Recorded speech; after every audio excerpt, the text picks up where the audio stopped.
tried to write him a song the other night, and we came up with it after somewhat of a session. And we didn't think of anything else, so we decided to call it the Sandy Cannonball. If you will. Listen to the hot line, the jingle and the roar. It's compress on the telephone since Sandy's go to war. You've got a pilot out there that needs your help today. So wake up from nap alpha and get him on your way.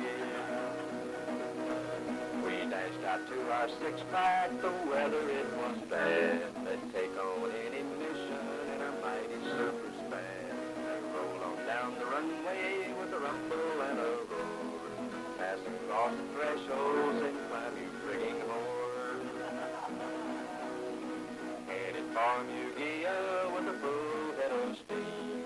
Trying hard to overtake those frigging Jolly Greens. Put them in an orbit and go on into fight. It lasted all throughout the day and on toward the night. The sun is sinking lower in the western skies, and the frigging Jollies in we hear old music cry. Listen to the rumble, the rattle, and the roar. There's 7 millimeters, small arms by the score. Sandy's roll on in there, survivor if you please. Dig yourself a great big hole and hide amongst the trees. We'll plan a first light effort and be back in the morning. We'll get you out of this here fixed issue as you are born. The sun comes up next morning, Misty says it's right. The Sandy's roll on in there, looking for a fight. The lowly looks it over and finds some ground fire there. They daisy chain upon it and blow it in the air. We put in 20 Mike and a Willie Beach smoke screen to clean up the area for the big Jolly Green. Listen to the rumble, the rattle, and the roar. CBU and miniguns and Charlie is no more.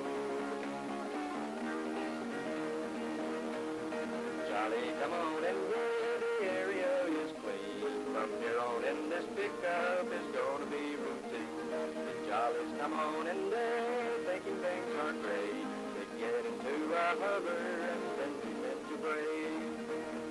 They hear the Jollies calling, we're taking ground by here. Jolly, we're here with you, so you need have no fear. Make your pickup quickly and get on out of there. Let's get on back to the Sandy Box and have a glass of cheer. Can you tell me about a mission that you worked together? And I believe we were discussing last night, it was Boxer 22.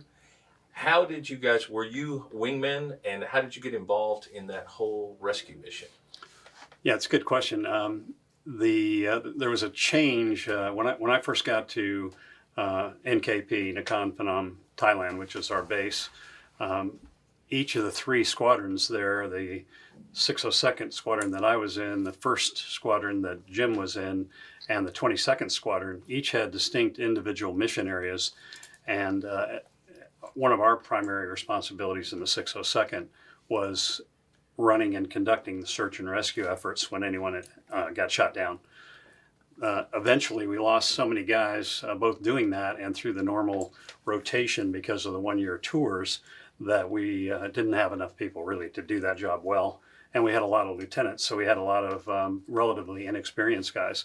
So the wing made the decision to combine that Sandy mission and actually all of the wing missions and have everybody do anything. And one of the first big rescue efforts at that time, or after that time of making that consolidation, was the rescue of Boxer 22. Actually ended up being Boxer 22 Bravo. It was a 2-man crew of an F4 that was shot down in Moguia Pass, and the front seater was killed on the second day of a 3-day rescue effort.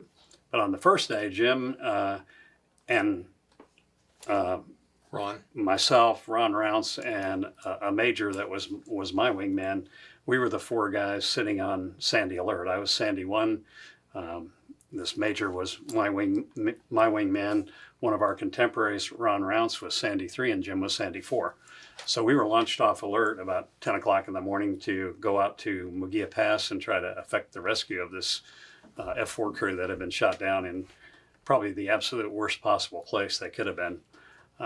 Hence the rescue ended up taking 3 days. But when I first arrived on scene, the job of the Sandys was to orchestrate, conduct the entire rescue effort. So you had literally dozens of aircraft at your disposal from time to time, and you had the ultimate responsibility of as the on-scene commander of trying to get these guys out of there.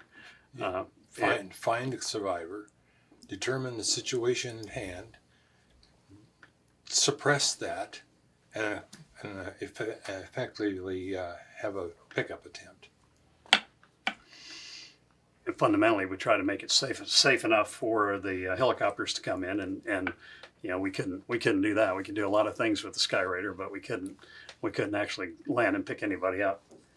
When you say Moguia Pass, it was probably the worst place they could have gone down. Can you describe to us when you say that? What do you mean it was the worst? How was the terrain that bad? What were we dealing with? What were your challenges there? Yeah, well, it was a very common choke point. There were only 3 major passes coming from North Vietnam into Laos, which was the entire Ho Chi Minh Trail network, where the North Vietnamese were with the demilitarized zone between North and South Vietnam being essentially no man's land. They couldn't move supplies across from North Vietnam directly into South Vietnam, so they set up this trail network into Laos, and they had these 3 major passes that they used to get there.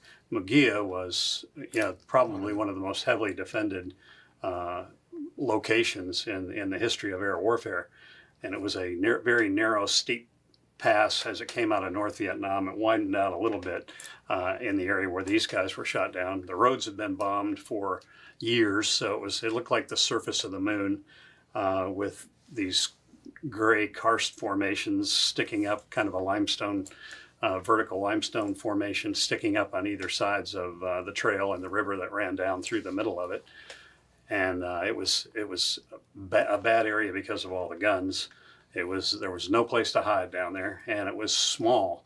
So the whole valley was 2 or 3 miles across, and maybe How high 6 were miles those long. karsts? A couple thousand feet. Yeah, a couple thousand